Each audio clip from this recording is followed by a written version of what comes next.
Frans ontdek uiteindelik wat met sy geld gebeur het. Kloete bring skokkende nuus oor die gesteelde geld en Jacques sorg vir groot drama by 'n aandete. Maar dis nie al nie. Marco maak dinge nog moeiliker vir Dani en 'n skokkende ontdekking gaan almal laat praat.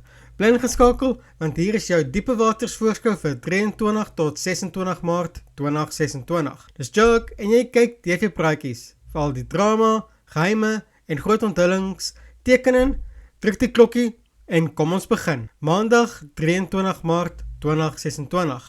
Frans kry uiteindelik antwoorde wanneer hy uitvind wat regtig met sy geld gebeur het, maar die waarheid kan dalk groter gevolge hê as wat hy verwag het. Intussen maak Marco se optrede dinge nog moeiliker vir Dani en dit lyk of die spanning tussen hulle net gaan toeneem.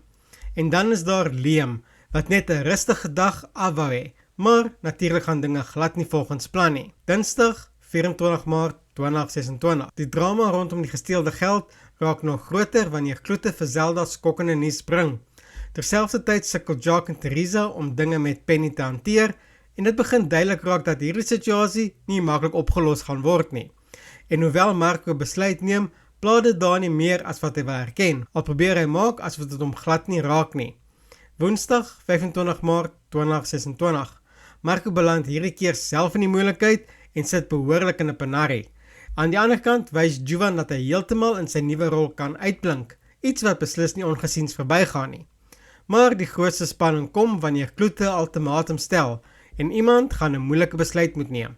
Donderdag 26 Maart 2026. Die week eindig met 'n skokkende ontdekking wat die situasie heeltemal kan verander. Annie se aannames stuur Dani ongelukkig op die verkeerde pad wat moontlik groot gevolge kan hê. En by 'n aandete raak dinge ongemaklik wanneer Jacques vir Gys openlik beledig, iets wat beslis nie sonder drama gaan verbygaan nie. Dit lyk dus of diepe waters hierdie week vol geheime, spanning en groot konfrontasies gaan wees. Laat weet my in die kommentaar, wie dink julle het Frans se geld gesteel en gaan Marco se besluit uiteindelik vir Dani inhaal? As jy die video geniet het, onthou om te like, in te teken en ek sien julle weer hier op TV Praatjies vir nog TV nuus en voorskoue. Tot volgende keer.